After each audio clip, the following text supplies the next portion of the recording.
I zdravo svima, dobrodošli u moj novi video na kanalu. Danas vam pripremam prelepu sočnu štrudlu sa višnjama. Nešto što se nadam da svi volimo, a i jako je lepog ukusa. Za početak stavit ćemo celu kocku kvarca u vanglicu.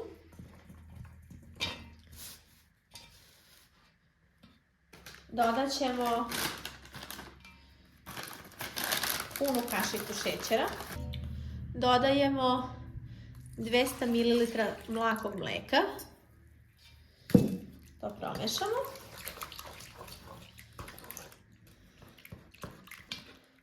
Dodajemo 150 ml jogurta sobne temperature.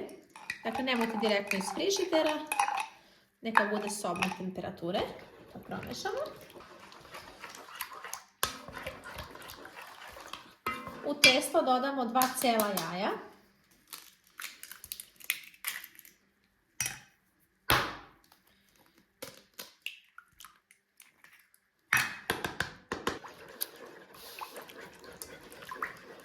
Dodamo 125 ml ulja.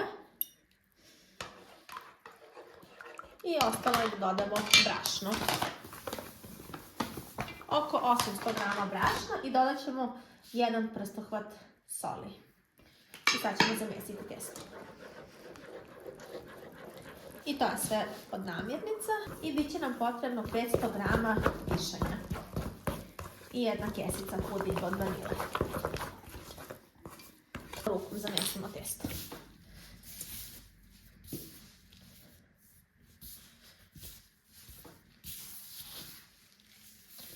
I bitno je da ga lepo mesite, da testo uopšte nema grudvica. A i nemojte davati puno brašna, znači tačno oko 800 g vam treba brašna. Od prilike.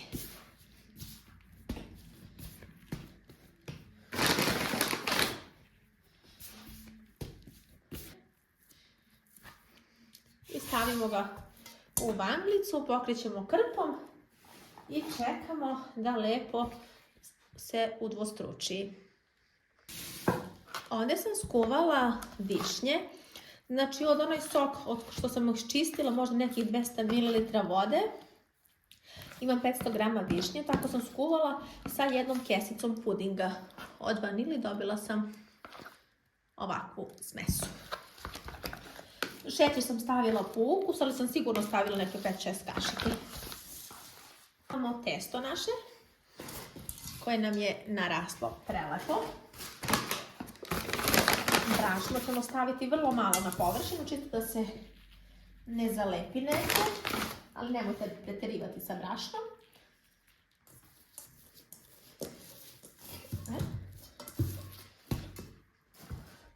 Sad testo možete da podelite na onoliko štrudli na koliko hoćete.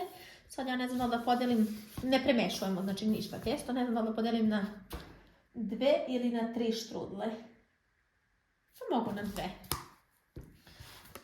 2 ćemo štrudle da napravimo od ovog testa. Znači podelimo testo na 2 približno jednaka dela. Blago oblikujemo jedan pa drugi.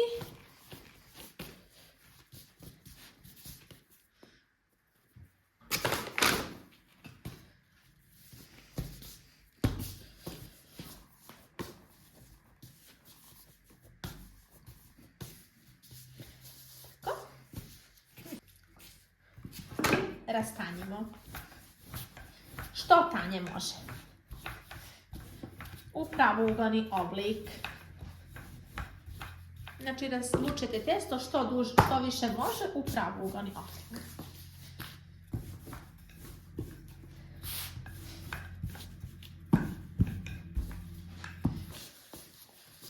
Kao što vidite.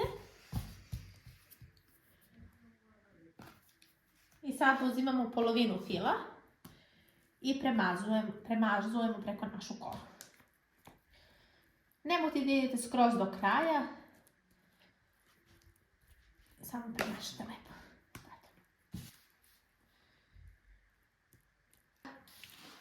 Preklopimo ivice, kako nam za svaki slučaj ovaj fil ne bi iscureo. Ne bi trebalo, ali bolje preklopite.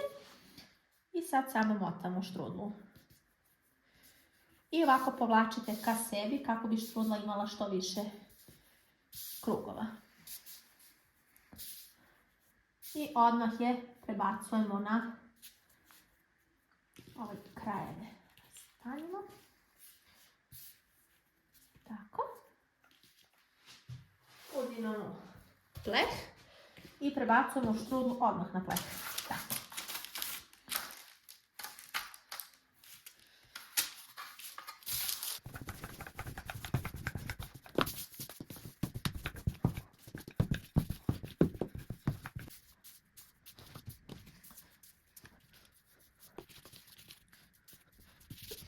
I sad je bitno da je ovako pokrijemo krpom. Kad smo ovako pripremili, znači da pokrijemo štrudle krpom, da se one koliko toliko da narastu, da prilikom pečenja ne bi popucale. Tako da pokrijemo štrudle krpom i čekamo da se one udvostruče, a onda ih premazujemo jednim žumancetom i sa malo mleka i pečemo ih. Sigurno nekih 40 minuta na 200 stepeni.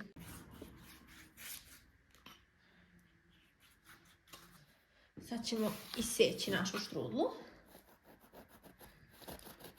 Toliko lepo miriše, toliko je divna. Odstajala mi je već. Prelepo.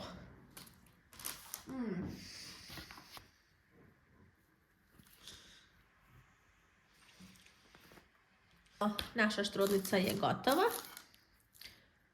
Testo je divno, premekano, preukusno. Probajte, pišite mi kako vam se sviđa. Lajkujte video, pretplatite se na moj kanal, a mi se uskoro vidimo sa novim videom. Ćao!